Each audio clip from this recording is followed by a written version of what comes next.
Hi, everyone. This is Caroline again with you, Thriving Abroad, the expat interviews, where I get the pleasure, the honor, and an opportunity to take you all over the globe and meet the most amazing people who are just doing amazing things. They're traveling, and once you hear their stories, it's just going to open up a whole new world for you.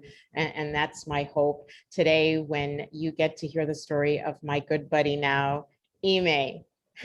Thank you so much, Ime, for joining me. And your story is similar to a lot of people. I relate to it being the child of immigrant parents. And, we do have a little different twist to our life. And I don't know if it maybe makes us a little bit more prone to travel because we have, a parent or parents who are immigrants. But I wanted you to share your story. You are from originally? Thank you. Yeah, originally from Baltimore. I'm here right now. But before I get on, I'll just say, Caroline, thank you so much for reaching out. And thank you so much for giving me this opportunity to talk about my story. I know that even before all of my travels and everything began, I was inspired by other stories. So I'm a product of someone actually communicating and especially as a Black person, letting me see that they could do it so I could do this. So, but yeah, right now in Baltimore, this is my hometown.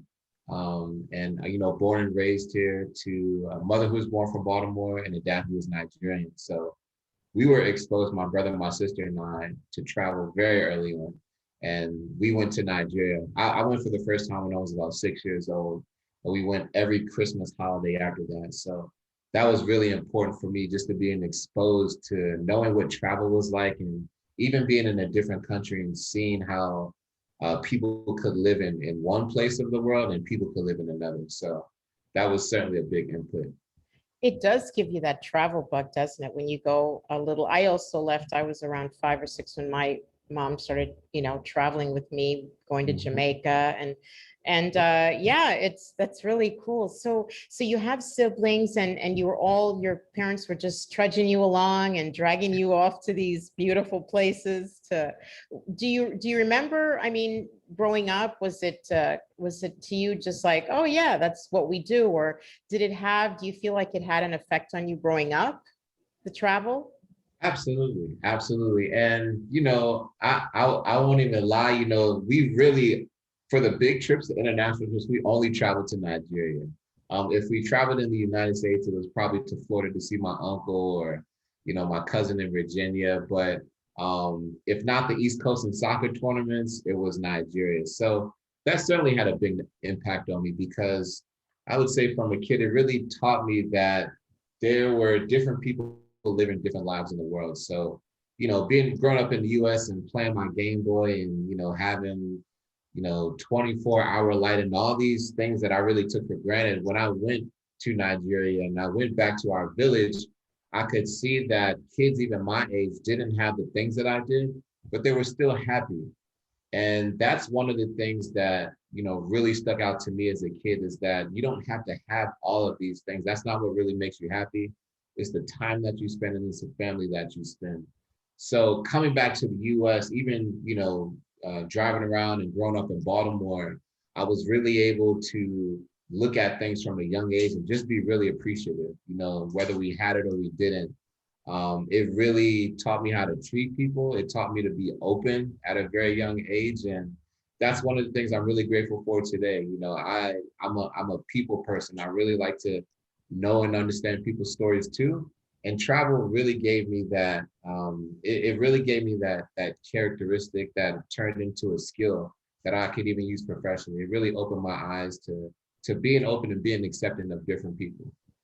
Wow, that is such a deep explanation. I feel that. Wow. So you have been to Nigeria, the motherland, Africa.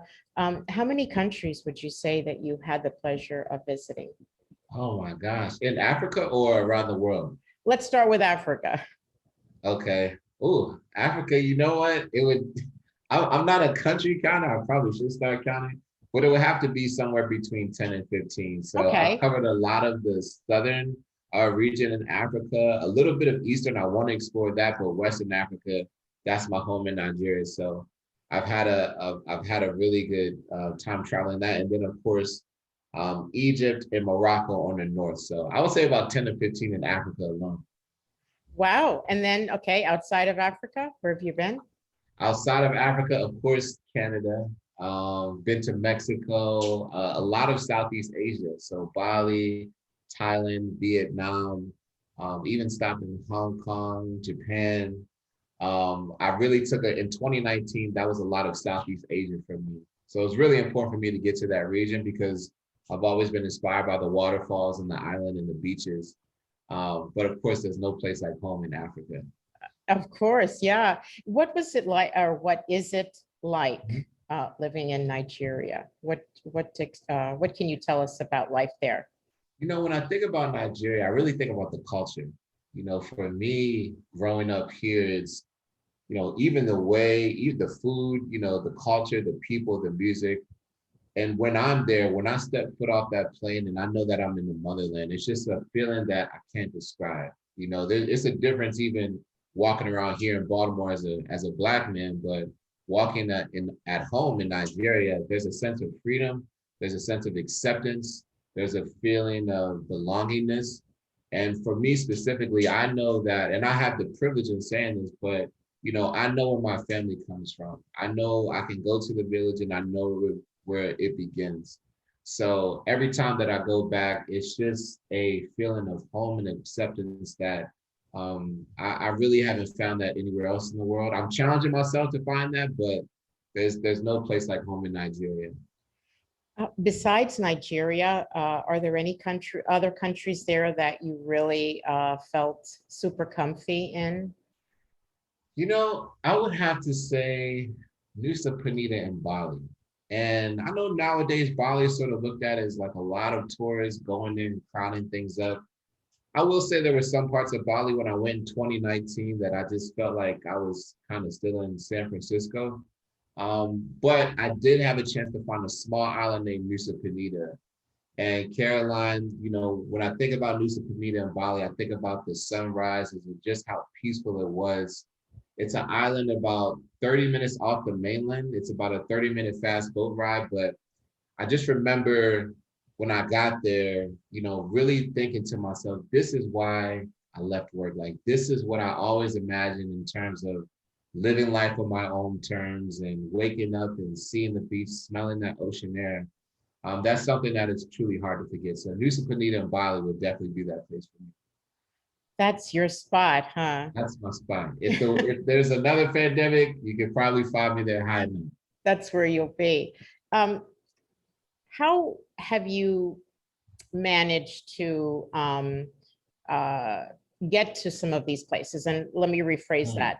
A lot of people, for example, a lot of people might be saying, well, you know, it takes a lot of money to, you know, to get to Africa, or I need, you know, a big purse to get to Bali and live for a month, or I need a lot of money. How have you managed to make it so that it's affordable for you?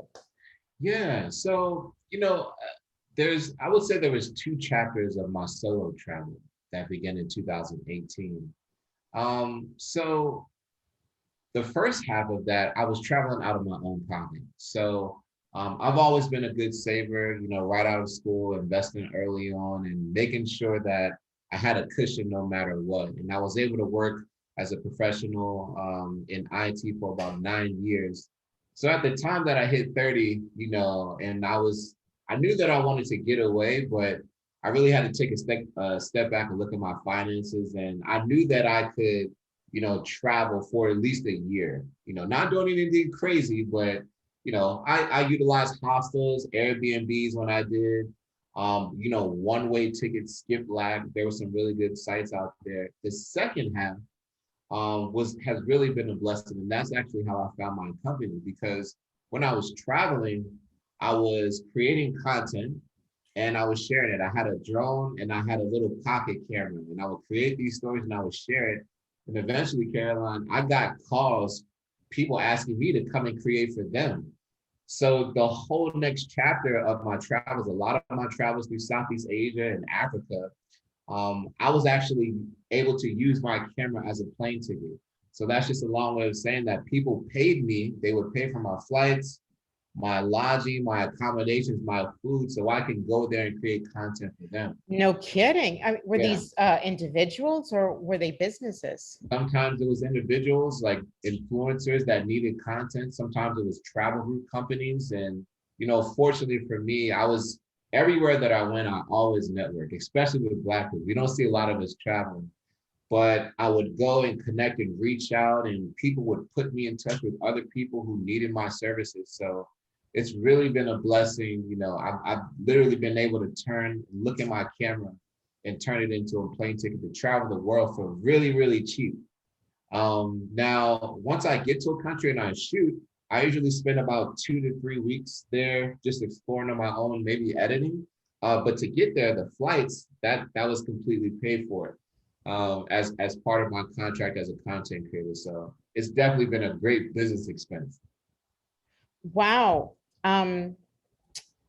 Wow, you just left me speechless for a moment there. That's really cool. Well, but it is a nice thing for people to know that you may have these undiscovered talents or talents that you have, creative talents that can get you from point A to point B when you're traveling. I've heard so many stories of people that, did similar things to be able to, I guess where there's a will, there's a way, right? Like they always. Exactly. And I think, there's a creator in all of us. And I think for me, it was drones and cameras. For somebody else, it might be your writing, it might be your interviewing. So as a content creator, it's a great time to be a content creator right now. And there are ways to travel the world for free or for really cheap. Yeah. Now you are a certified drone pilot. That's something that we don't hear about too often. What does that mean that you, Yeah. it means that you're certified to fly drones. I am certified to fly drones commercially. Yes. So in December of 2020, I got my FAA Part 106 certification. So that means I can operate an unmanned drone in the air for commercial purposes. So that was something that I really wanted to get. It was really important to me in my profession because, like you said, you don't see a lot of Black drone pilots, and what we want to do on behalf of Black Men Drone is actually change that. So we're building the first online community for Black drone pilots. We want to create a safe space. We want to provide resources and help for those who fly drones all over the world. So that's been a really great opportunity for me just to, again, meet people from across the world. But yes, I fly drones. I create content for businesses and tourism boards all over the world. And it's amazing the last few years how drone technology has taken off, because we see things now and we're like, wow, look at that amazing view. And we don't sometimes think that it was taken by a drone, exactly. Those beautiful shots on the water and overhead shots. Wow, that's really amazing. And I had no idea that, that certification was actually possible. It's not just a hobby, it's an actual profession where you can make it. Wow. Absolutely. That's really cool.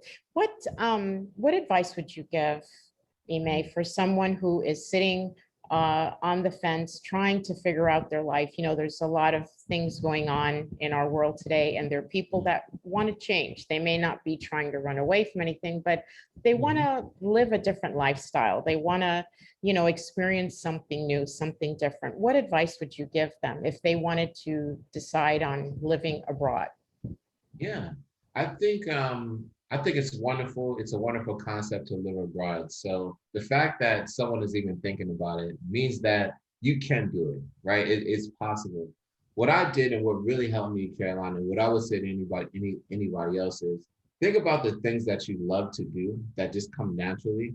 Think about the things that you're really good at, right?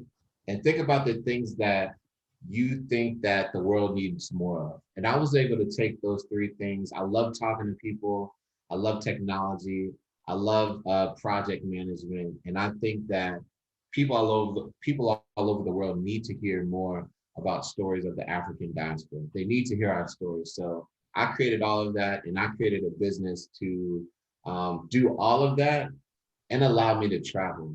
So it took me a while, but I think first and foremost, if you're thinking about it, just think about the things that you love to do. Just write those down. For me, travel kept coming up. And I just stuck with that. I didn't know what I was going to do when I started traveling, but content creation came really simple to me. It's something that I love to do.